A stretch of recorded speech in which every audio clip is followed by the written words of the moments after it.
Hi guys! Welcome to my YouTube channel. Magluluto ako ngayon ng Pancit Bihon. Yan yung mga ingredients na gagamitin ko.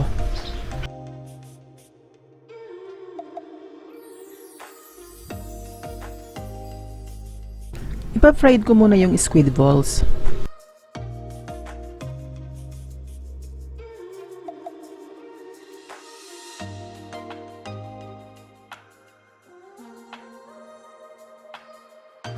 Ipa-fried ko rin ang shrimp at least 2 to 3 minutes.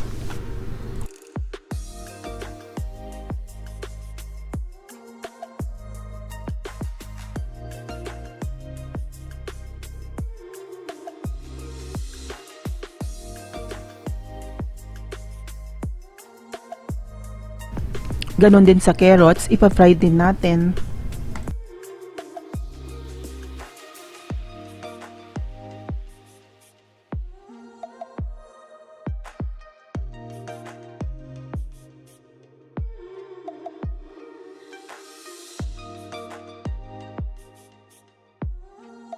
May barbecue chicken akong ginawa.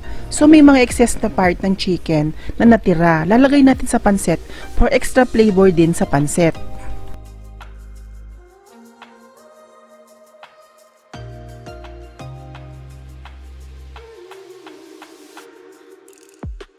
Igigisa na natin ng pancit, bawang,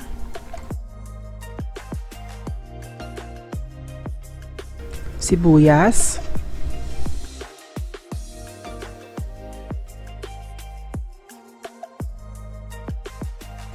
chicken stock, pampalasa,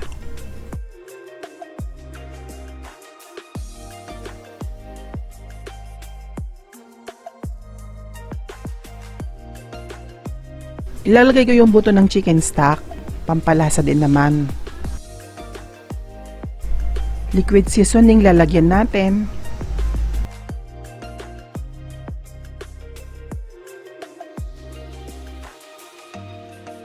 Toyo.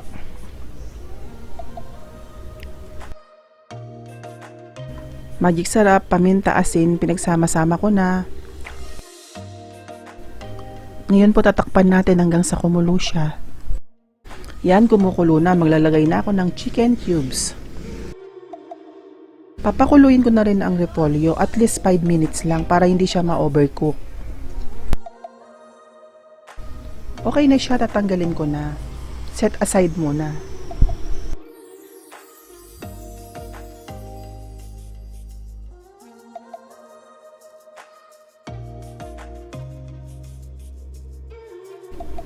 Ilagay ko na lahat ng pampalasa bago ko ilagay ang bihon para kapag inabsorb ng bihon ng tubig, may lasa na ang pancit.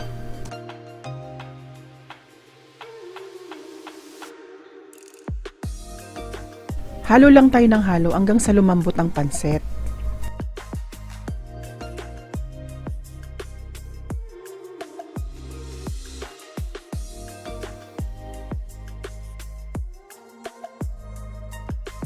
Luto na po ang ating pancit kahit wala pa po siyang toppings, may lasa na. Maglalagay na po ako ng toppings ngayon. Uunahin ko po ang repolyo. Carrots naman. Hinabol ko po ang chitsaro. Napakasarap po kasi nito sa pancit at ang ganda pong pan-decoration. Next naman po ang squid balls. Optional naman po ang squid balls. Pwede naman po hindi maglagay. Ako po kasi gusto ko mayroong squid balls. At syempre hindi mawawala ang ating hipon. At ang ating fried chicken barbecue.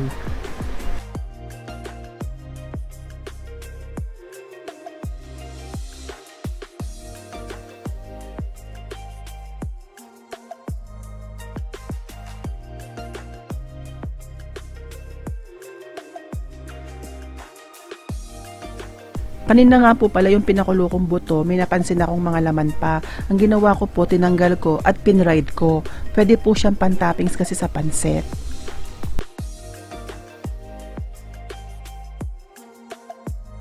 Yan, luto na po ang ating pancit. Tingin pa lang, mukhang masarap na. Hindi po kayo nagkakamali, talagang masarap. At tinikman ko na po kanina. Sana may na-share na naman ako sa inyo. Comment lang po kayo at huwag niyo pong kalimutang mag-subscribe.